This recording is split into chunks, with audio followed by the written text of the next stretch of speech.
여러분 안녕하십니까? 계속해서 대구 경북 소식을 전해드리겠습니다. 현충일인 오늘 우리 지역은 흐린 가운데 오후부터 비가 내리겠습니다. 예상 강우량은 내일 오전까지 5에서 30mm가량이고 일부 내륙 지역에는 강한 바람이 불겠습니다. 오늘 아침 최저 기온은 대구 15.2도 등 5도에서 16도, 낮 최고 기온은 대구 22도 등 19도에서 23도의 분포로 선선하겠습니다. 일부 내륙 지역에는 건조특보가 내려져 있습니다. 어제 저녁 대구 검단공단 내 공장 밀집 지역에서 큰 불이 나서 무려 7억 원대의 재산 피해가 났습니다. 불길이 워낙 거세서 소방대원들이 공장 내부 진입에 어려움을 겪으면서 2시간 반 만에 겨우 불길을 잡았는데요. 검단공단에서는 10년 전에도 대형 화재가 발생했었습니다. 박재형 기자가 취재했습니다. 거센 화염이 공장을 온통 뒤덮었습니다. 시꺼먼 연기가 쉴 새 없이 뿜어져 나옵니다. 불이 난 시각은 어제 저녁 8시쯤. 불이 난 곳은 대구시 북구 검단동 2,900여 제곱미터 규모의 단층 패널 건물로 인쇄소와 가구 창고, 자동차 부품업체 등 8개의 공장이 줄줄이 밀집해 있습니다. 유서 저지에 투입해서 유서 저지를 막았습니다. 이제 판넬도로서 지붕이 문을 내렸기 때문에 산화정리하는데 시간이 좀 걸릴 것 같고요. 소방차 40여 대, 소방대원 150여 명이 출동했지만 공장 내부에서 폭발음이 잇따라 들리고 불길이 워낙에 거세 진화의 어려움을 겪었습니다. 소리가 많이 나고 그러니까 불꽃이 막 튀었어요. 그래가 주변의 사람들이 상당히 위험했거든요. 경찰은 최초 발화 지점을 파악하고 목격자 등을 상대로 정확한 화재 원인을 조사하고 있습니다.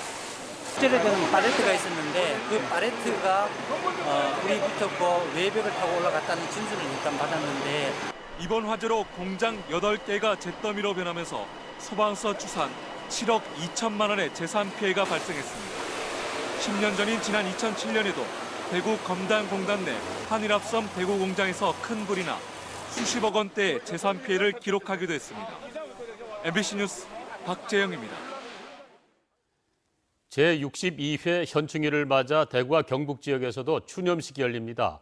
대구시는 잠시 뒤인 오전 10시 앞산공원 충원탑에서 기관단체장과 국가유공자, 유족 등 2천여 명이 참석한 가운데 현충일 추념식을 열 예정입니다.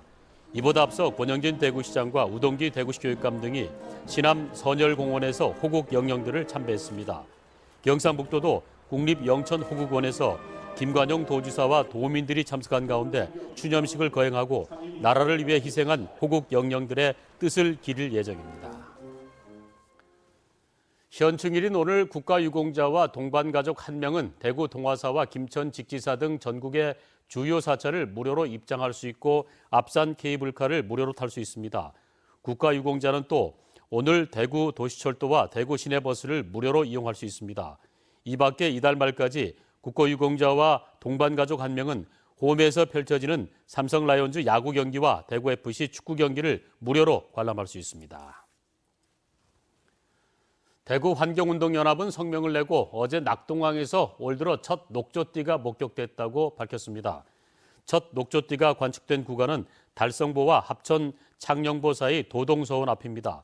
환경운동연합은 이번 녹조가 지난 1일 4대강보의 수문을 개방한 이후 3일에 걸친 수위 저하가 끝나자마자 나타난 현상이라며 4대강 보호 수문 전면 개방을 정부에 촉구했습니다. 대구 수성경찰서는 약 안 쓰고 아이 키우기, 이른바 안한키 인터넷 카페 운영자인 수성구의 모 한의원을 압수수색하는 등 수사에 나섰습니다. 경찰에 따르면 A 원장은 2013년부터 인터넷 카페를 운영하며 회원 6만여 명에게 숯가루와 소금물, 간장 등을 약 대신 쓰라고 권장한 혐의를 받고 있습니다. 경찰은 아동학대 여부와 의료법 위반 여부를 수사하고 있는데 인터넷 카페 회원들의 소재지에 따라 전국 각 지방경찰청별로도 수사가 진행되고 있습니다. 올 시즌 은퇴를 선언한 이승엽 선수가 2017 KBO 올스타전에 뽑힐지에 관심이 모아지고 있습니다. 각 구단별로 12개 포지션의 후보를 배출한 가운데 2017 KBO 리그 올스타는 어제부터 시작돼 이달 30일까지 이어지는 올스타 팬 투표와 선수단 투표를 통해 결정됩니다. 삼성은 지명타자 부문 후보인 이승엽 선수는 통산 11번째 올스타 선발에 도전하는데 2017 KBO 올스타전은 다음 달 15일 대구 삼성 라이온즈 파크에서 펼쳐집니다. 이달부터 가을까지 자전거 사고가 자주 발생하는 것으로 나타나 이용자의 각별한 주의가 필요합니다. 국민안전처는 2011년부터 2015년 5년간 통계를 분석한 결과 총 2만 8천여 건의 자전거 사고가 일어나 283명이 숨졌다고 밝혔습니다. 특히 6월에 사고가 연중 12.1%로 가장 많이 발생한 뒤 가을까지 사고가 잦다고 밝혔습니다. 국민안전처는 자전거 이용자에게 보호장구와 헬멧을 반드시 착용하는 등 안전수칙을 지켜달라고 부탁했습니다. 이상으로 MBC 생활뉴스 모두 마칩니다. 함께 해주신 여러분 고맙습니다.